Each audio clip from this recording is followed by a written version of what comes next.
You know those stocks that make the big moves in a single day? I'm not talking about 5 or 10%. I'm talking about 100%, 200%.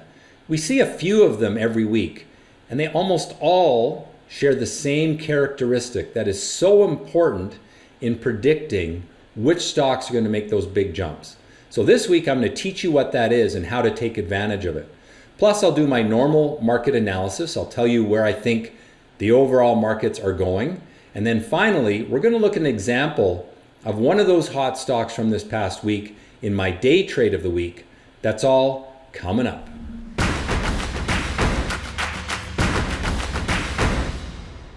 All right, so what is a hot stock? Well, if you're a day trader, maybe a swing trader, it's those stocks that trade big volume and make really outsized gains. And for that short-term active trader, taking advantage of those, knowing how to find them, knowing when to buy them, that's a huge, important way to make good money in the market. So what is the characteristic of most of these massive moving stocks? Well, to understand that, you need to understand a little bit about the share structure of companies. So when a private or when a public company issues shares, they issue, say, 10 million shares. That's referred to as the shares outstanding. How many shares are created if a stock has 10 million shares outstanding and the stock's trading at $1 a share, then the market cap is $10 million. But shares outstanding isn't the number of shares available to trade, because often insiders, the founders of the company, will have their shares, but they're not allowed to trade them. They're in escrow. They're not in the public's hands. So the more important number is the shares in the float is often called. And the big gainers that we see in this market are typically stocks that have a low number of shares in the float. So anything less than 50 million is a low float. And some of the best gainers in the recent weeks have had floats of less than 20 million shares. And it's one of the contributing factors for why these stocks can make such big jumps.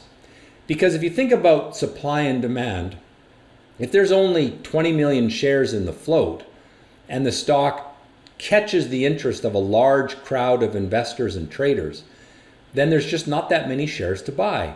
If thousands of traders want to buy that stock and it starts trading that stock 100 million shares in the day, it's only got 20 million shares outstanding, then there's this huge turnover and the stock can make these really outsized gains. So one of the things that I like to look for when a stock starts to really make big gains is to check and see what is the float. And if it has a low float and it's trading big volume, I know that it has even greater potential to make big jumps. Now there's websites where you can get this for free. You can check out finviz.com or I think maybe Yahoo Finance has it as well. It's free to get that information.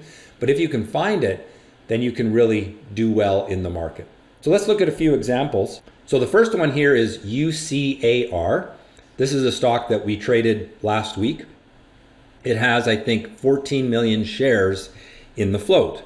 And you can see it made big gains. It went from $3 at the end of May to over $11 on June 1st. That's just in one single day. How about another one? LVTX. I'm going to talk about this at the end of the video. It's my day trade of the week, and I'll show you the specific point to buy this stock, but it has 19 million shares in the float. ATTO. I think this one has 15 million shares in the float. And again, go to finviz.com or Yahoo Finance. You can get the shares in the float.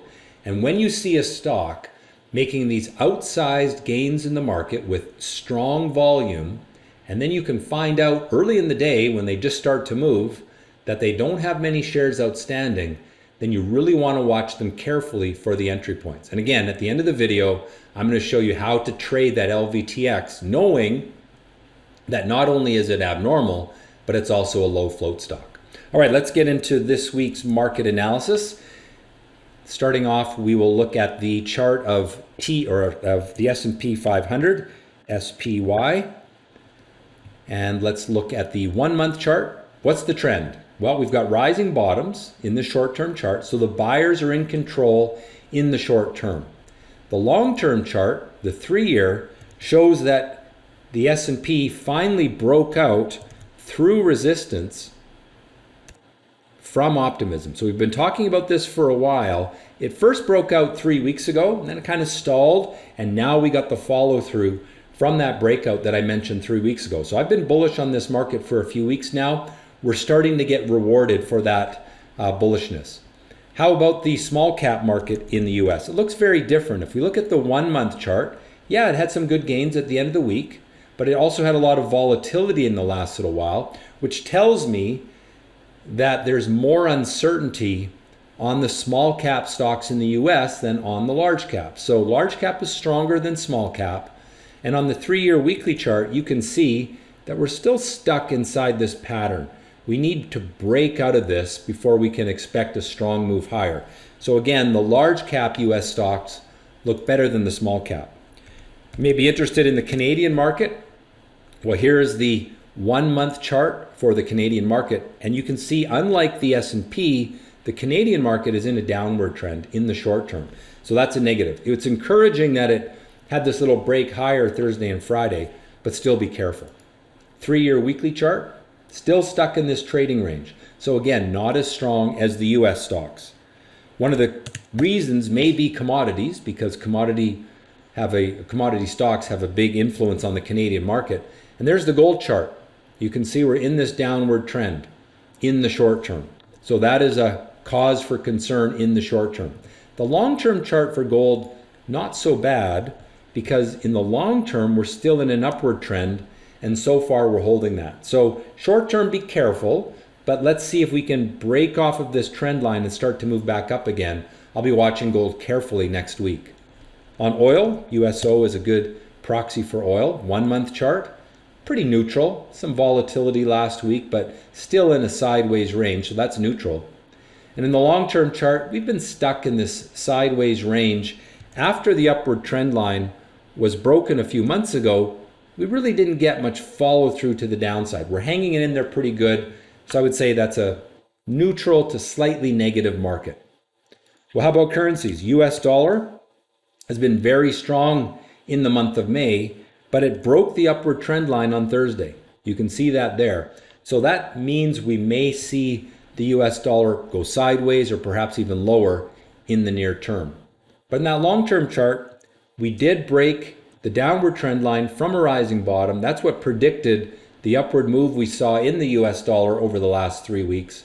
And so it should be okay, probably just go sideways here for a little while. I don't see maybe considerable gains for the US dollar this week. It's probably going to go sideways, maybe a little bit lower.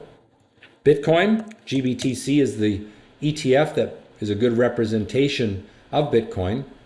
And you can see that the downward slide that the cryptocurrency has been on was broken on Friday from a rising bottom. That means it should inch up a little bit next week. And so you may want to watch some of those crypto miners as they may do well next week if Bitcoin can continue to recover. The 3-year weekly chart, not great, but not terrible either. There's your upward trend line. You can see we're just kind of dancing along that upward trend line. I would still be fairly pessimistic overall on Bitcoin, but I wouldn't short it either. Now we'll take a look at interest rates. TBT is a chart that is a good graphical representation of interest rates. You can see the upward trend line was broken in the short term. At the start of the week, we sold off. Friday, we bounced back. I think we're probably just going to go sideways in here for a little while. Looking at the 3-year weekly chart, you can see that after the rapid rise in interest rates, there, we went parabolic. That was 2022, which really hurt the market in 2022. We've now been going sideways for interest rates for 6 or 7 months. And I think that's being supportive for stocks. Probably not going to go lower, but doesn't look like it's going to go higher. I think interest rates likely to go sideways for the next little while. So my ratings then, US stocks bullish on both time frames. Canadian stocks neutral on both time frames. They are underperforming the US market. Gold neutral long-term, bearish short-term. Oil neutral on both time frames. US dollar bullish long-term, neutral short-term, Bitcoin long and short-term neutral, and interest rates neutral on both time frames. All right, now let's get into the day trade of the week. And this is an example of a stock that we trade in my Active Live service. If you want to learn more about Active Live or how you can learn my strategies, go to Stockscores.com. That's my website. And here is the day trade of the week. This is one of those low float stocks from last week. This one made a good move on Friday. And again, I think it had 19 million shares outstanding on this one. And so then it becomes a matter of waiting for the right chart pattern setup. So there's a few different strategies I employ. The first that we'll talk about is something I call an intraday pullback strategy. So it gave us a buy signal right there. You can see a little pink dot there. That is an indicator I created called a message candle indicator. I make that available to my active trader members of Stockscores. And then we had another buy signal right here on an action candle break. You can see there's a little yellow dot there. Again, another indicator. In that case, we are breaking from a pennant pattern with abnormal price action, with abnormal volume action on a stock that was trading abnormally, very strong liquidity, and a low float. Only 19 million shares available to the public to trade. This thing ended up trading many times its float on Friday and made a big run here from 250 to 360 with a sell signal there at about $3.30. Those are the kind of stocks we love to trade because they make quick moves. Sure, they may be pump and dumps, but who cares? As long as we're not around for the dump, we're just there to enjoy the pump. That's a great way to make money in the market. Hope you've enjoyed this week's Market Minutes. Please, if you do, like the video because it gets it out to more people. Subscribe to the channel. Most importantly, trade well.